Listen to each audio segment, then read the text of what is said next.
And welcome to Hannity. And tonight, many Americans long suffering from Trump derangement syndrome are downright giddy. But yesterday's verdict is not a cure for their disease. In fact, the Trump campaign, I will argue tonight, is stronger than ever.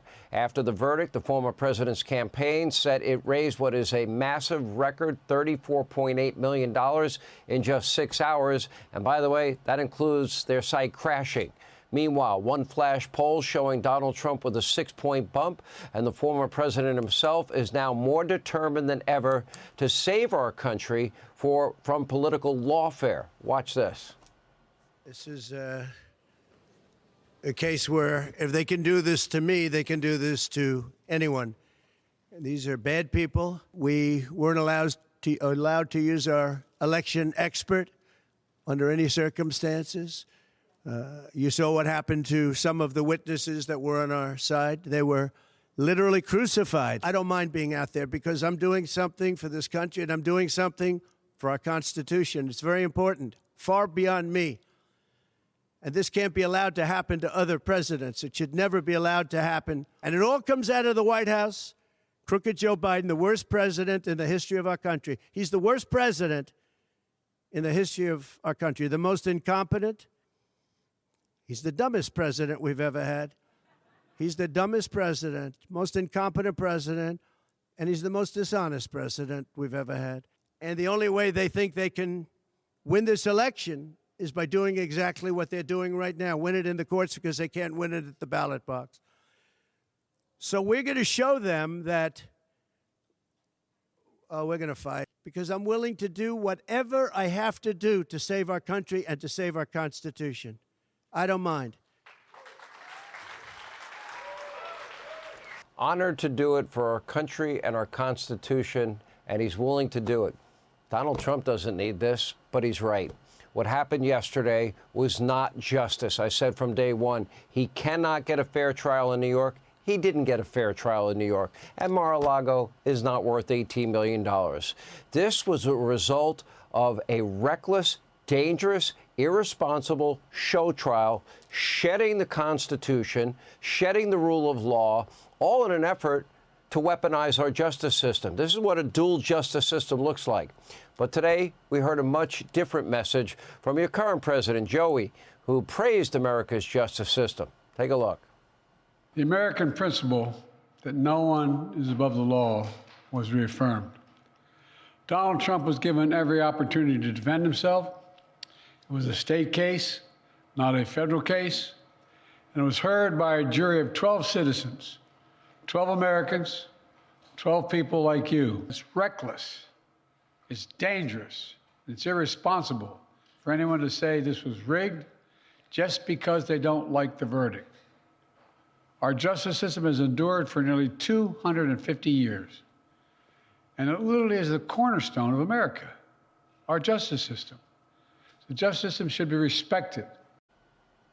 What is reckless, dangerous, irresponsible is the weaponization of his Justice Department. And to allow this to happen, all the details we've been giving you and all our legal experts have been giving you over the many weeks that this trial has gone on. Donald Trump was tried on a novel legal theory by an ADA who, by the way, campaigned on his ability to get Trump. Really? You got to be kidding me. During a trial overseen by a partisan Biden-donating judge, convicted after just a few hours of deliberations by a jury of MSDNC fans, selected from a district that voted up to, 90% for Joe Biden? This is a headline from the very liberal New York Magazine. Quote, prosecutors got Trump, but they contorted the law. That article, written by fake news CNN, senior legal analyst, even a blind squirrel gets a nut, right? And he wrote, quote, the charges against Trump are obscure and nearly entirely unprecedented. Then he said, no state prosecutor in New York or Wyoming or anywhere has ever charged federal election laws as a direct or predicate state crime against anyone for anything. None, ever. Democratic prosecutors in the state of New York, city of New York, including a former top official, the third top official at Biden's own DOJ, along with this radical Democratic judge, twisted the law into a pretzel in order to convict the leading Republican presidential candidate in the middle of an election.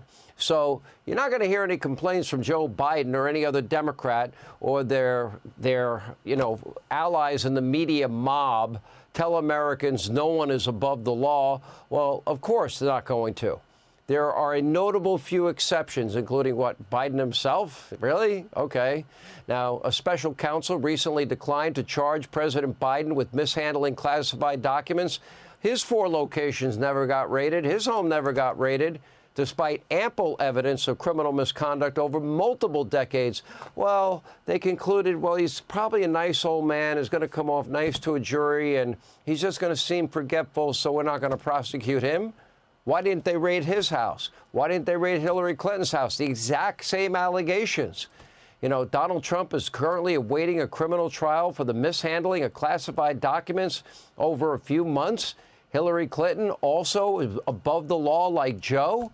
In 2016, James Comey, the July 2016 press conference, you know, what did she do? She mishandled top secret classified documents on her servers, illicit private servers she never should have had. Infamously, Comey saying no reasonable prosecutor would ever prosecute, you know, Hillary Clinton during an election, according to Comey, right? But that's not all.